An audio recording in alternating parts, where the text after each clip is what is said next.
आप सबको गोपाला जी का नमन। देखिए, कोई घर से बाहर निकलता है ना, आज की इस आपाधापी में आप देखते हैं कितनी मारामारी है। घर के हर एक परिजन चिंतित रहते हैं कि किस तरीके से कोई सकुशल घर लौट के आए।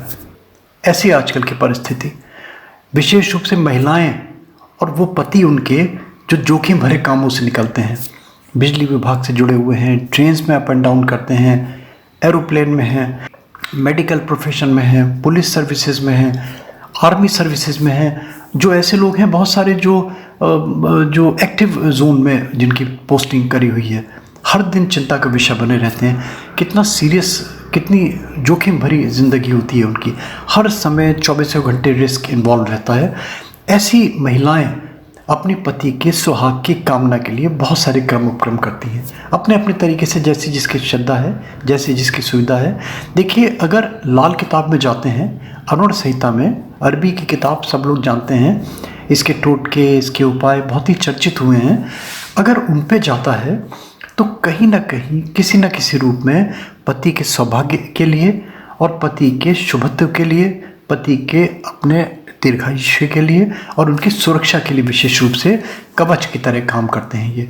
देखिए, जहाँ पूजा पाठ विधियों में जाते हैं तो पूजा पाठ के मैंने इसके तरीके दिए हैं। हमारे आध्यात्मिक गुरु सद श्री अद्वैताचार्य जी महाराज, इनके मैंने उपाय दिए थे, कवच मैंने बनवाए थे, वो बड़े कारगर सिद्ध होते हैं।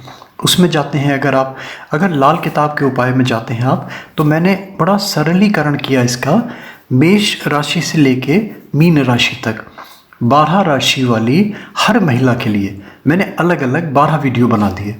तो जिसकी जो राशि है, अपनी राशि के अकॉर्डिंगली वो फलादेश देख सकता है, अपनी राशि के अकॉर्डिंगली वो टोटके उपाय चुन सकता है और अपने सुहाग की रक्षा कर सकता है। पति के लिए सुखकारी सिद्ध होंगे ये वाले उपाय। इसमें करना क्या है, देखिए, राशि अगर मान लीजिए आपको अपनी जन्म की राशि पता है, तब आपको अपना लगन निकल आएगा। लगन अगर जन्मपत्री में देखते हैं तो आप देखेंगे कि टॉप में जो टॉप मोस्ट अंक अंकित होता है, वहाँ पे 1 से लेके 12 तक कोई भी अंक हो सकते हैं। ये जो अंक हैं ये क्रमशः इंडिकेट करते हैं मेष, वृष, मिथुन, कर्क, सिंह, कन्या, तुला, वृश्चिक, धनु, मकर, कुंभ और मीन राशि। जो राशि के अंक हैं इसी क्रम में उनकी राशियां होती हैं। मान लीजिए जैसे वहाँ पे 8 अंकित है अगर, तो उसकी वृश्चिक राशि हुई, 1 अंकित है तो मेष राशि हुई। एक तो ये तरीका हुआ।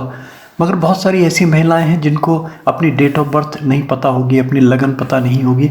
तो लगन पता नहीं है तब फिर वो अपनी राशि, नाम राशि जो है, और नाम राशि भी वो वाली नाम जिस नाम से उनका विवाह संस्कार हुआ था, वो वाला नाम लेके, उससे जो राशि निकलती है उस राशि को लेके आप अपना फलादेश, आप अपने उपाय इस वीडियो के अकॉर्डिंगली चुन सकती हैं और पति के लिए शुभ कारक सिद्ध हो सकती हैं। इसलिए मैंने एक एक करके दे दिया। और देखिए, ये भी आपके लिए अच्छा होगा कि मान लीजिए कोई आपकी राशि है, उस राशि से अलावा जो अन्य 11 राशियां हैं, उन राशियों से संबंधित आपका कोई रिलेटिव है, आपका कोई इष्ट मित्र है, आपका कोई परिजन है, या आप किसी की वेल विशर बनना चाहती हैं, उसको भी आप फॉरवर्ड कर सकती हैं।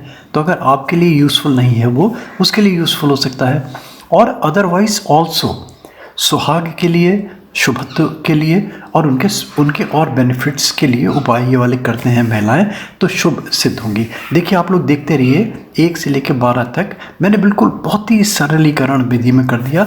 इसके कुछ नियम हैं, थोड़े से नियम भी बहुत क्लिष्ट नहीं है, बहुत सरल से 2 3 4 बता देता हूँ आपको। एक तो मॉर्निंग में, अर्ली मॉर्निंग, जैसे सूर्योदय से लेके सूर्यास्त तक ये कभी भी उपाय करें आप। एक बार में एक उपाय पकड़ें, एक ख़त्म हो जाए तो दूसरा ले लें, दूसरा ख़त्म हो जाए तो तीसरा ले लें। इनकी अवधि होती है 8 दिन या 43 दिन। कोई भी उपाय अगर आप टेकअप कर रहे हैं, उसको कंटिन्यूअसली 8 दिन या 43 दिन आप करें, फिर उसको छोड़ दें, फिर दूसरा पकड़ लें। उपायों में एक समस्या आती है, जल में प्रवाह करने वाली बात। बहुत सारी जगह ऐसी हैं जहाँ पे जल की सुविधा नहीं होती। उसका फिर विकल्प ये हो सकता है कि वो जो चीज़ें हैं, जैसे मान लीजिए नारियल विसर्जित करना है, सिक्के छोड़ने हैं, फूल विसर्जित जल में छोड़ने हैं, तो वो फिर जमा करते रहें। जैसे मान लीजिए आपने 8 दिन का संकल्प पकड़ा या आपने 43 दिन का संकल्प पकड़ा, तो वो आप जमा करते रहें।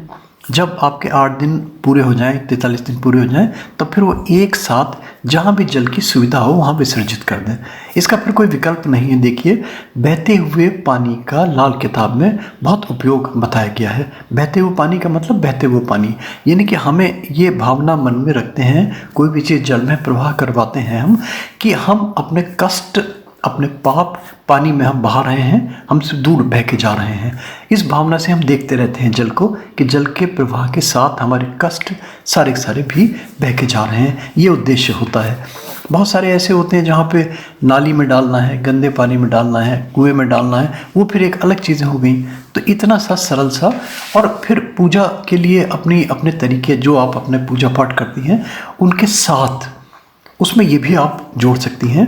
एक राशि वाले के लिए मैं दे रहा हूँ, और ये देखिए कौन सी राशि है इसके अकॉर्डिंगली। और बस एक रिक्वेस्ट होती है कि आपको अगर अच्छा लगे तो प्लीज़ लाइक करें, सब्सक्राइब करें, फॉरवर्ड करें। नोटिफिकेशन बेल छोटा सा आता है ना, इसमें प्लीज़ ज़रूर क्लिक कर दिया करें। इससे आपको हमारे रेगुलर अपडेट्स भी मिलते रहेंगे। देखिए, अगर आपकी कन्या लगन है या आपकी कन्या राशि है तो आपके लिए बड़े छोटे छोटे से उपाय बता रहा हूँ मैं, इनको आप करिए। अगर आप इनर गारमेंट्स पहनती हैं, काले रंग को आप यूज़ कीजिए किसी भी रूप में, चाहे वो हल्का सा काला रंग हो या डार्क काला रंग हो, जो भी आपको अच्छा लगता हो वो आप यूज़ करें। जो भी आपको अच्छा लगता हो वो आप कलर यूज़ करें। छत पे वर्षा का पानी जमा करें। उसका तरीका ये होता है, जब एक पानी बरसता है जिन दिनों बरसात का, तो कंटेनर में इसको जमा कर लें आप, और अपनी छत पे। मगर बहुत सारे घर ऐसे होते हैं वहाँ छत नहीं होती, मल्टी स्टोरी बिल्डिंग्स में रहते हैं या हाई मॉकअप्स में रहते हैं, तो फिर वो अपने घर के अंदर कहीं कोई अलमारी है कोई, उसके ऊपर रख सकते हैं। वो 2 छत्तियाँ होती हैं बहुत सारे घरों में, वहाँ रख सकते हैं। ये कंटेनर आपका पानी से भरा हुआ रखा रहना चाहिए। करना कुछ नहीं, बस इसको रखें और रखने के बाद में आप भूल जाएं। मिट्टी के घड़े आते हैं, मिट्टी के घड़े आते हैं छोटे बड़े, कोई भी मिल जाए ढक्कन सहित। ये खाली घड़ा ले लीजिए, इसमें ढक्कन ऐसे ढकना है कि जो कॉन्वेक्स सरफेस है ये अपवर्ड्स रहे, और इसको चारों तरफ से आटे से ढक दीजिए। आप अच्छी तरीके से सील कर दीजिए, और दोनों हाथों से इस घड़े को किसी बहते हुए पानी में प्रवाह कर दीजिए। और जिसमें प्रवाह करें तो ये भावना जगाएं कि जो मेरे कष्ट हैं, जो मेरे दुख हैं, जो मेरे रोग शोक, ये और भी जो मेरा दुर्भाग्य है, वो पानी में बह के जा रहा है घड़े के साथ। इस भावना के साथ आप उसको बहाएं, देखते रहें 1 second, 2 second, 1 minute, 2 minute, 5 minute, और जब वो हो जाए तो निःशब्द आप घर लौट आएँ। इतना सा मात्र। देखिए, कपड़े पहनते हैं, गहने पहनते हैं, कोई भी नई चीज़ है जो पहली बार यूज़ कर रही हैं आप, उसमें थोड़ा सा जल छिड़क दिया करें। और अगर गंगा जल सुलभ है तो गंगा जल की छींटे मारें, और छींटे मारने के बाद में फिर आप उसको यूज़ कीजिए। आपके लिए वो बड़े भाग्यशाली सिद्ध होने लगेंगे वो वाले कपड़े। लेफ्ट हैंड साइड की जो सबसे छोटी वाली उंगली होती है, कनिष्ठिका उंगली, इसमें चांदी का छल्ला पहने, और छल्ला भी वो वाला जो बीच से कटा हुआ हो, उसमें कंटिन्यूटी नहीं होनी चाहिए। बेजोड़ चांदी का छल्ला पहने, ये बड़ा अच्छा लगेगा आपको इसको पहन के। अगर आपकी छोटी संतान पुत्र है, पुत्र को तो प्यार करते हैं, लड़कियों को भी बहुत प्यार करती हैं माएँ उनकी, मगर अगर कोई लड़की है ना, तो उसको बिल्कुल आप अपने ये मत सोचिए कि वो लड़की है, उसको लड़का समझ के प्यार कीजिए। जितना दुलार, जितना प्यार आप अपनी बेटी को करेंगे, ये बहुत शुभ होगा आपके लिए। अगर देखिए, मैं अवॉइड करता हूँ कि जो नॉन वेज हैं, तो जो विशेष रूप से जो प्रयोग करते हैं ये वाले, उनके लिए मैं बिल्कुल निषेध मानता हूँ, उनको नहीं नॉन वेज यूज़ करना चाहिए। अगर वेजिटेरियन है तब तो बहुत ही अच्छा है, फिर तो कोई समस्या है ही नहीं कहीं। शनि दान ज़रूर किया कीजिए। शनि दान में सबसे अच्छा कहते हैं तेल का दान किया जाए, मगर उससे भी अच्छा तरीका मैं मानता हूँ कि शनि का दान शनिवार को ही क्यों। अगर मान लीजिए शनिवार के दिन शनि भारी है, तो शनिवार को ही थोड़ी चढ़ेगा शनि तो फिर 365 दिन चढ़ा रहेगा। तो इसलिए सबसे अच्छा होता है कि नित्य का नियम बना लें, 1 चम्मच, आधा चम्मच, 2 चम्मच एक पात्र में जमा करते रहें तेल। और सैटरडे को जनरली डकौत आते हैं जो तेल कलेक्ट करते हैं घरों से आके, तो उनको आप एक साथ दे दें। बहुत सारे ऐसे प्लेसेस हैं जहाँ पे डकौत नहीं आते हैं, तब फिर इस तेल को आप कहीं पीपल का पेड़ देख लीजिए, पीपल के पेड़ की जड़ में आप डाल दीजिए। और अगर मान लीजिए पीपल का वृक्ष भी नहीं है, तो एक मिट्टी का छोटा सा एक गमला ले लें, उसमें मिट्टी भर लें सादी सी, और उसमें रोज़ाना उठे और उसमें आधा चम्मच, 1 चम्मच, 2 बूंद, 4 बूंद सरसों का तेल टपका दिया, तो ये आपको वही फल मिलेगा जो आप तेल का दान करती हैं प्रॉपर्ली, बल्कि ये ज़्यादा इफेक्टिव रहेगा मैं समझता हूँ। बुधवार के दिन ज़रूर आप कुछ ना कुछ उपाय करें, चाहे वो आपका व्रत के रूप में हो, चाहे वो आपका पूजा के रूप में हो। हम मानते हैं कि किन्नरों का आप किसी न किसी रूप से प्रसन्नता उनकी बटोरें। आप किन्नरों के बहुत सारे तरीके हैं, इनको किस तरीके से प्रसन्न किया जाए इसके भी मैंने वीडियो दिए रखे हैं, तो आप चाहेंगे तो आपको वीडियोज़ भी वाले मिल जाएंगे। हरी वस्तुओं को आप जल में प्रवाह करें। जैसे दाल आपने ले ली, जो हरे रंग की कोई भी दाल है, इसको आप जल में प्रवाह करें और फेंकना नहीं है, ये ध्यान रखिए। हाथ में ले लिया, थोड़े थोड़े से 2-2, 4-4, 5-5 दाने इस तरीके से प्रवाह करें आप। माँ के लिए दुर्गा सप्तशती का पाठ आपके लिए बड़ा अच्छा होगा। और सप्तशती का पाठ करती हैं तो जो छोटी कन्याएं होती हैं, 8-9 वर्ष की अवस्था से जो छोटी कन्याएं होती हैं, उनको ज़रूर आप उनकी सेवा करें, उनका आशीर्वाद बटोरें, उनकी प्रसन्नता बटोरें आप। तो उनको गिफ्ट दे दें, ऐसे गिफ्ट दें जिससे वो खुश हों। तो ज़रूर आपको कुछ ना कुछ, वो बच्चे आशीर्वाद तो दे नहीं सकते, बच्चे तो प्रसन्नता दे सकते हैं ना, बच्चे तो खुशी दे सकते हैं ना। बच्चों की जो किलकारी है वो एक आशीर्वाद समझ के आप ग्रहण कीजिए उसको। बस इतना सा मात्रा आप करके देखिए। आप देखिए छोटे छोटे से उपाय बहुत एकदम इनके एटॉमिक इफेक्ट्स होते हैं। जैसे सबसे अच्छा तरीका ये है कि मूंग की दाल होती है हरे रंग की, छिलके वाली हो या बिना छिलके वाली हो, साबुत मूंग हो तो ज़्यादा अच्छा है। इसको भिगो दिया रात में और मॉर्निंग में उठ के इसको छत पे डाल दिया ताकि चिड़ियाँ खा लें इसको।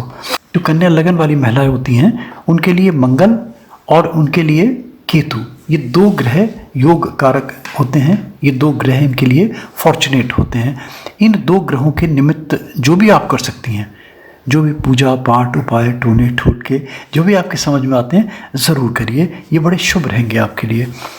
और अगर आप अपनी पूजा में, जो भी आपकी पूजा है XYZ, उसमें आप भैरव जी की पूजा जोड़ लीजिए, उसमें आप हनुमान जी की पूजा जोड़ लीजिए, उसमें आप काली माता की पूजा जोड़ लीजिए। जिस भी रूप में, जिस भी तरीके से, हनुमान जी की पूजा के ज़रूर मैंने उपाय दिए हैं छोटे छोटे से, वो आप चाहें तो वीडियो देख सकती हैं। उसमें क्लिष्ट उपाय भी हैं और उसमें सरल उपाय भी हैं। देखिए, ये कन्या लगन वालों के लिए, कन्या राशि वालों के लिए छोटे छोटे से उपाय, ये तो आपके काम आ गए। मगर मान लीजिए कोई आपका कोई और नीडी पर्सन है, कोई आपको नीडी जानने वाला है, कोई नियर डियर है जिसको कि आपको भेजना है, उसको फॉरवर्ड करना है, उसको अप्लाइज करना है आपको, तो आप जो दूसरे मैंने 12 के 12 राशियों को मैंने अलग अलग वीडियो इसीलिए बना दिए, आप उनको उनसे संबंधित राशि के वीडियो फॉरवर्ड भी कर सकती हैं। मैं इसके लिए बहुत थैंकफुल हूँगा आपका। बहुत बहुत धन्यवाद आपका सुनने का। Thank you, thanks for hearing Gopala ji.